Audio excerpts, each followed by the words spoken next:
आता मी उठते.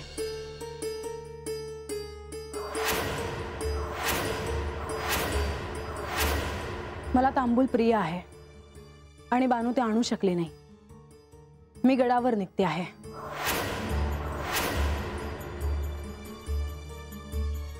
म्हाळसा बानू कोणत्याही क्षणी इथे येईल तेव्हा तू इथे थांबावं.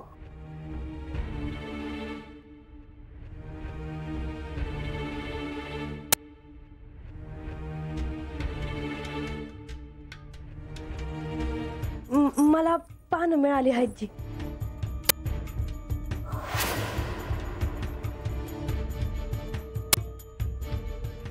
माझा हेतू सफल झाला बानू. तुला जयाद्री आठवण्याची ही सुरुवात असेल. मला लागलीच याचं पान तयार करून देते जी तुम्हाला.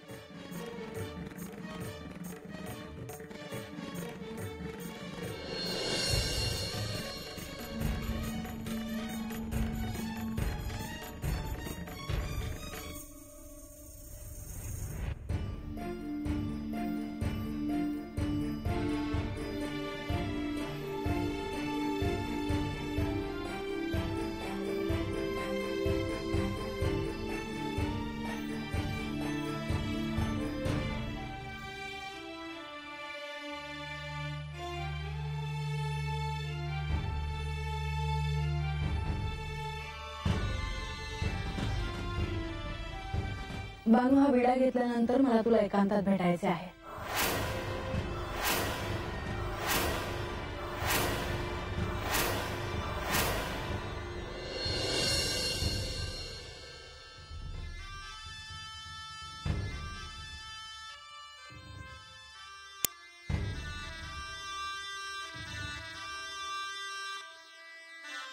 काय बोलायचं आहे तुम्हाला?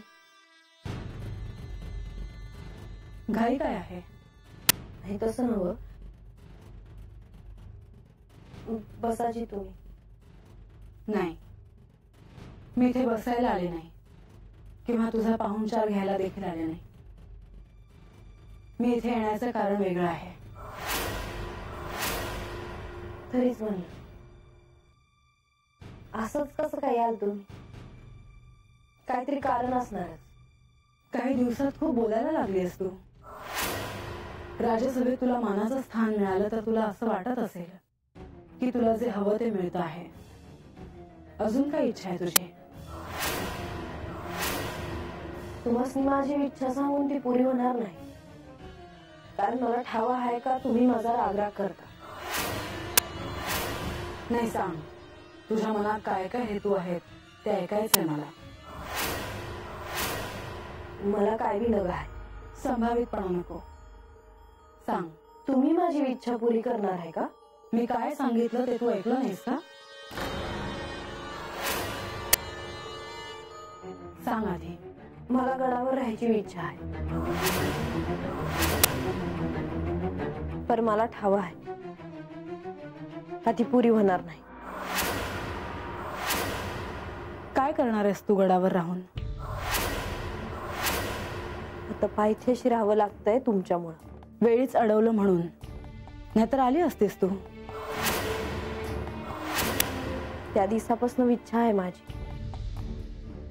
हातनं जेव्हा मी गडाकडे बघते तेव्हा मनामध्ये एकच विचार असतोय,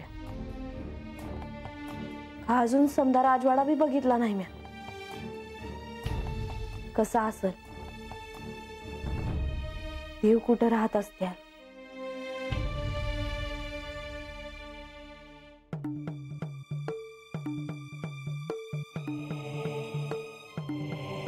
मी म्हटलं होतं ते खरंच होतं. एक दिवस असंही म्हणशील की मला सिंहासन हवं आहे.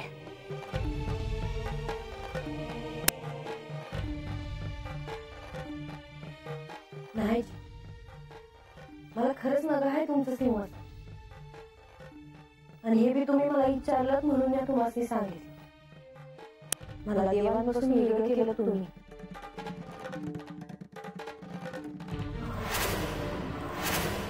देवांची बायको असून मी पंधरवड्यानं 2 दिवस भेटायचं असा नियम घातला तुम्ही.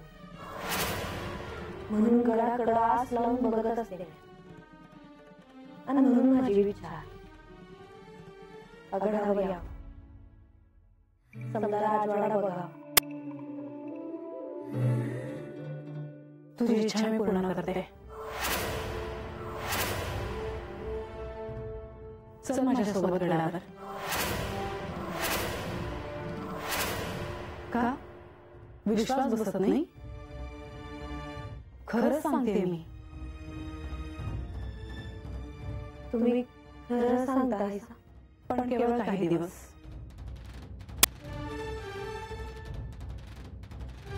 राजवाड्यातली सगळी सुख भोगशील, ती इच्छा पूर्ण होईल तुझी. अशी काय पाहतेस? खरंच चल. मलाही पाहायचंय किती सुख उपभोगायचं आहे तुला ते. माझ्या बाळाला या तुम्ही बघा. त्यांना नाही कळणार की तू माझ्यासोबत येते आहेस ते. म्हणजे मी नाही समजले. मी तुला सूक्ष्म ध्यान घेऊन चालले आहे. अहो पर आता बाय मावशी आहे, रंगगंगी त्यासनी काही कळणार नाही होय. कोणालाच काहीच कळणार नाही. तुझी आभासी प्रतिमा इथे असेल. सगळ्यांना वाटेल की तू इथेच आहेस. देवासनी त्यांना सगळंच कळणार. पण हा माझा निर्णय आहे, तेव्हा तू तयार राहा.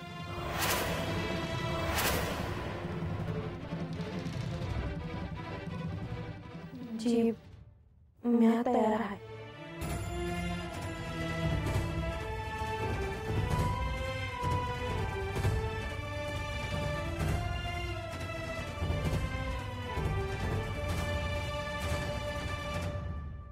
देवी आणि भावा काय बोलत असत्या?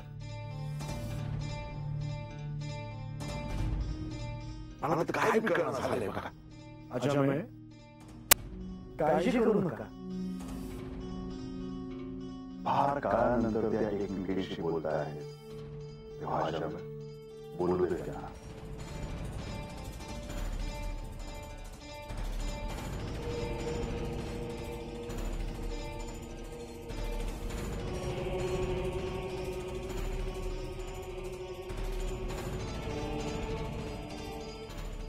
माझं बोलून झालं आहे.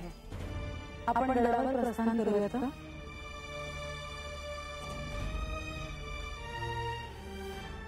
बानू कुठे आहे? मी म्हणाले होते ना की मी बांगला घेऊन जाईन. ती आत आहे. नंतर भेटेल तुम्हाला. अशामुळे उत्तम आदरात कसं झालं तुझ्याकडून. आता येतो आम्ही. पर बानू अजून बाहेर कसं काय आली नाही? ते असेल आत येईल.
बानू, या गडावर तुझी येण्याची इच्छा होती आणि ह्या निमित्ताने ती पूर्ण झाली आहे.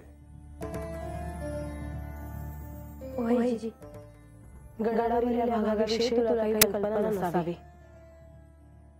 किंबहुना राज्यसभा सोडून तर कोणत्याही भागाविषयी तुला कल्पना नसेल, हो ना? वैजी, पर ह्या अगोदर ह्या भागामध्ये येऊन गेले आहेत का तेव्हा तुम्ही बोलवलं? तुम्ही मला जेवणाचं आवाहन दिलं होतं तेव्हा.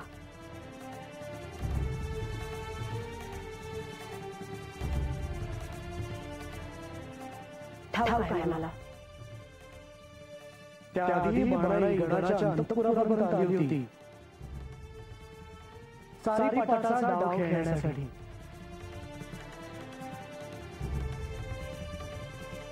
अर्थात ती अत्यंत गुप्त अशी भेट होती.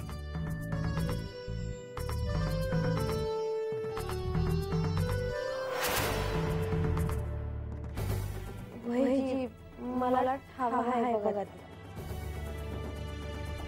त्यानंतर आज तू अंतपुरात येते आहेस आणि आज मी असं का केलं हा प्रश्न तुला पडला असेल. ते स्वाभाविकच आहे. वैजी, बानू, तुला गडावर सुख अनुभवण्याची आतुरता होती, पण ते सुख म्हणजे नेमकं काय हे तुला ठाऊक नव्हतं. ते तुला कळावं म्हणून तुला गडावर आणलं आहे.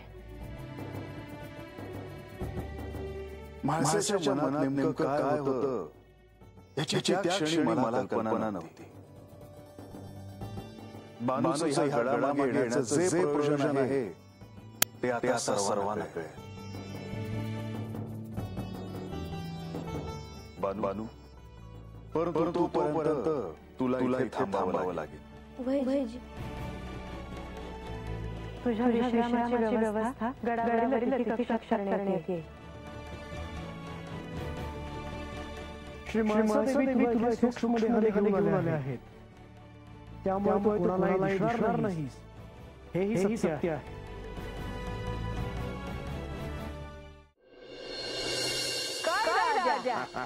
अजून तर तू आहेस. देवगडावर पोचलोस ना?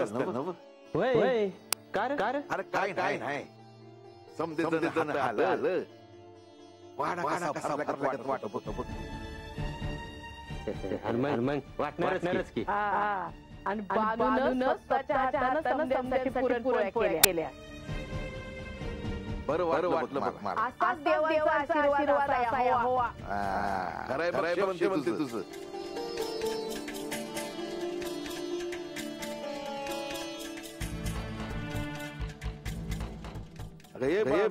तू कशी गप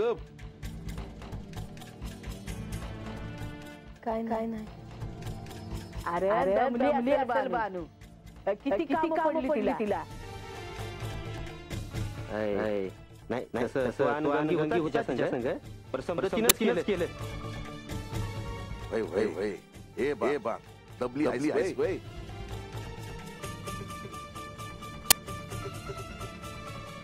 हे बा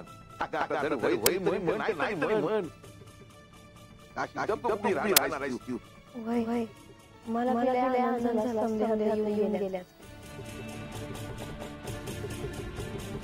आणि करतेस ग बानू. हे कसलाच नाही. मी हाय आतमध्ये.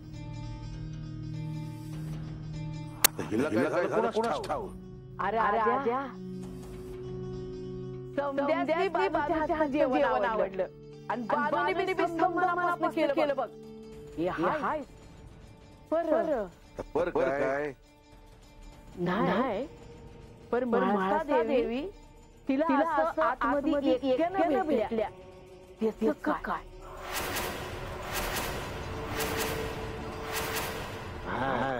बरं झालं विषय काढला.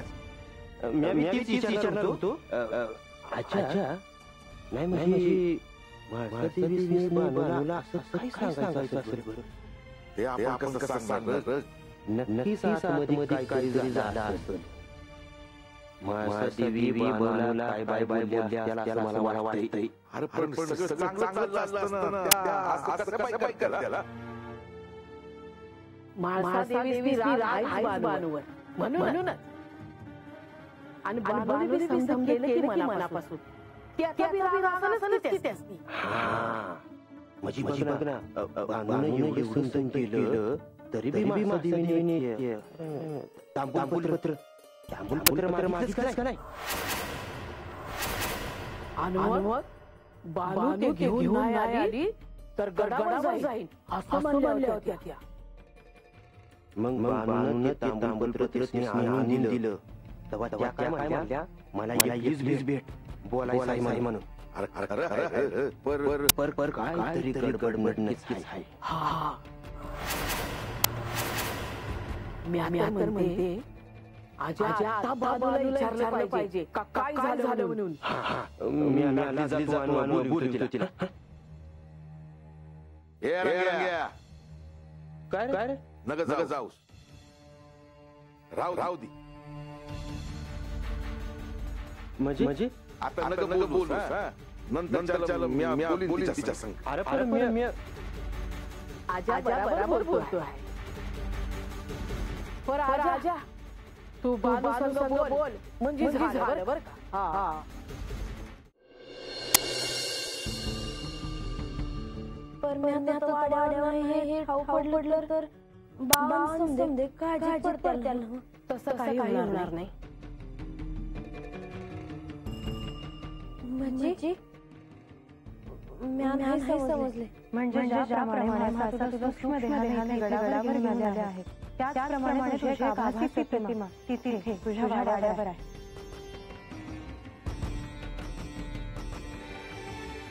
त्यामुळे तू तिथे नाहीस कोणाच्याही ध्यानात येणार नाही.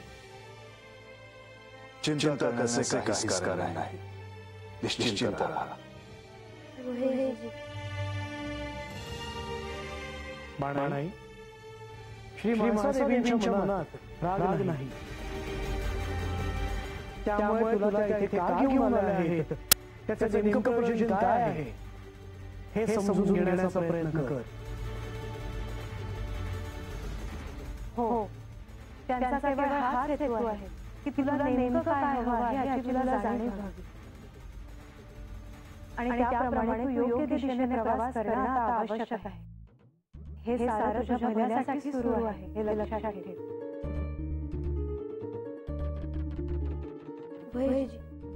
अजून एक गोष्ट काय ह्या क्षणी तू कोणालाही दिसणार नाही हे सत्य आहे. पण एक वेळ अशी येईल की तुला पाहिजे जावंच लागेल. तुला इथे किती दिवस राहता येईल हे मला आता सांगता येणार नाही. पण जेव्हा ती वेळ येईल तेव्हा इथे जे घडलं आहे त्याचा तू योग्य तो संदर्भ लावून इथून जावंस किंवा सारासार विचार करावास.